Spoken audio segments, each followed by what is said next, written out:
The city guard have asked your party to investigate a smuggling ring going on at the local warehouses, but upon arrival, your investigation is blocked by the personal guard of the local magistrate. Roll initiative.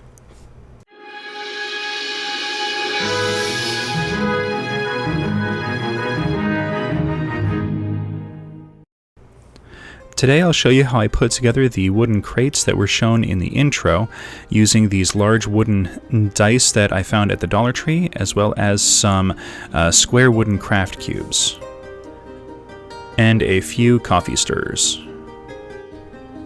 Starting off with the small craft cubes, I'm doing a coating of raw sienna on all of the sides. This is going to give a nice foundation color for the small wooden crates.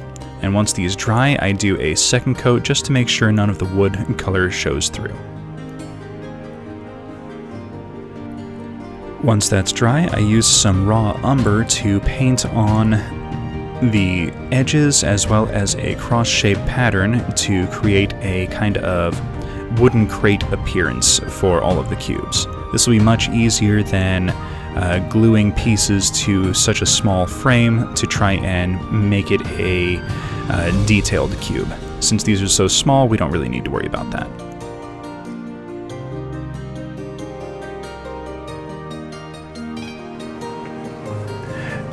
Now these cubes are pretty nice. They're fairly simple.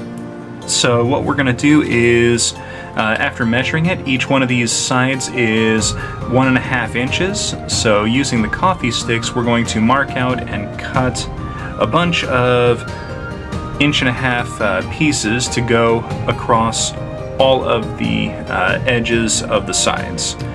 First thing we're going to have to do is disguise these little beveled edges because those aren't exactly going to work for shipping crate. Alright, so now that I've got a bunch of these cut, we need to trim them a little bit to make them fit. So what I want to do is have them cross in the corner, but I can't really have them overlap. So we're going to cut them at a 45-degree angle. If I can hold this into focus a little bit, there we go. We're going to cut them at a 45-degree angle, and that will let them kind of line up without having to overlap.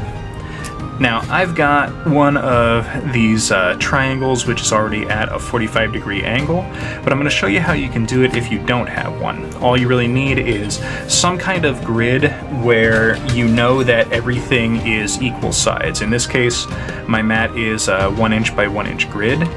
So I'm going to take the ruler and put it lined up at each corner. So this is now a 45-degree angle. I can then take these and line them up along this, and then using a pencil I can draw like so, and just like that, 45-degree cut. So then I can use some clippers or a knife and just kind of clip the corners, and then we'll be good there.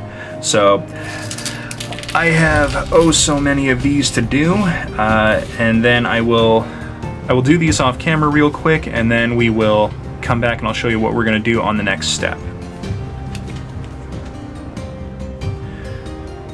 Alright, so now that I've got a whole bunch of them cut at a 45 angle, it's time to start putting them together. So easiest way to do this is to just kind of glue them together in pairs, and then once you've got the two of them set like that, glue them together into a square, and then these will get glued onto the cubes. That way everything is fairly uniform and fairly consistent. Now I had some little Lego bricks. I put together this little jig to make sure that it's a right angle and completely flush every single time.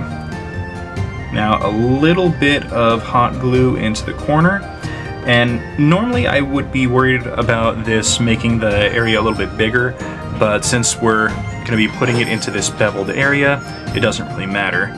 So that will actually end up helping to fill the gap that's in the area. So I've got a bunch of these to do still, so I'm going to do those real quick, and then we will start attaching them to the cube. Alright, so now that we've got all of these squares glued together, I just did a somewhat thin layer of hot glue on the back that holds them pretty nicely.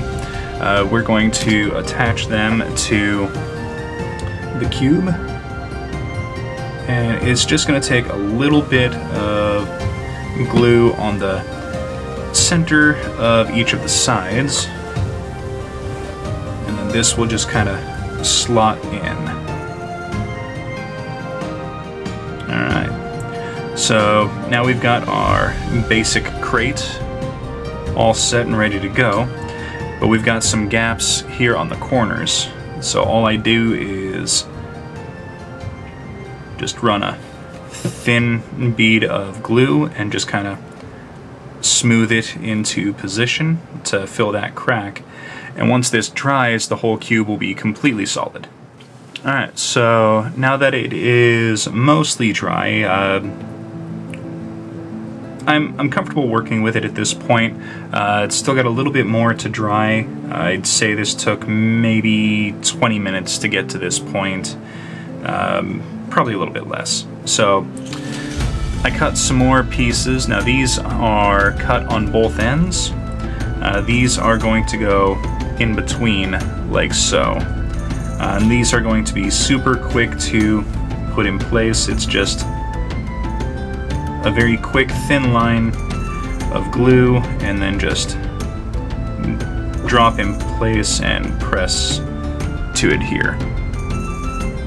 Now these are going to go one in each side, and then we'll cut some smaller pieces to go in between to make a full box crate.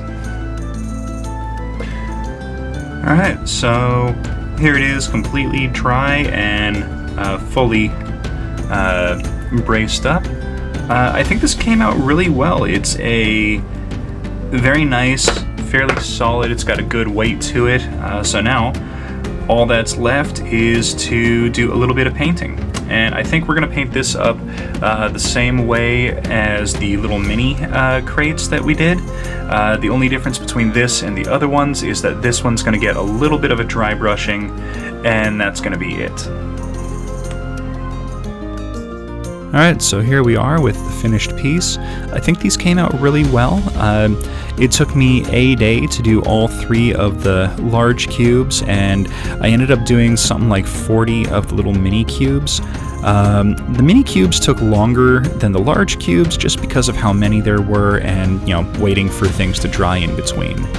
But you can do a lot to decorate a scene or just kind of set up a narrative for D&D or war games with these, so I'm super happy with the result. And here's the scene from the beginning of the episode, and as you can see, it just gives a lot of extra life and just really helps to set the scene for a tabletop scenario.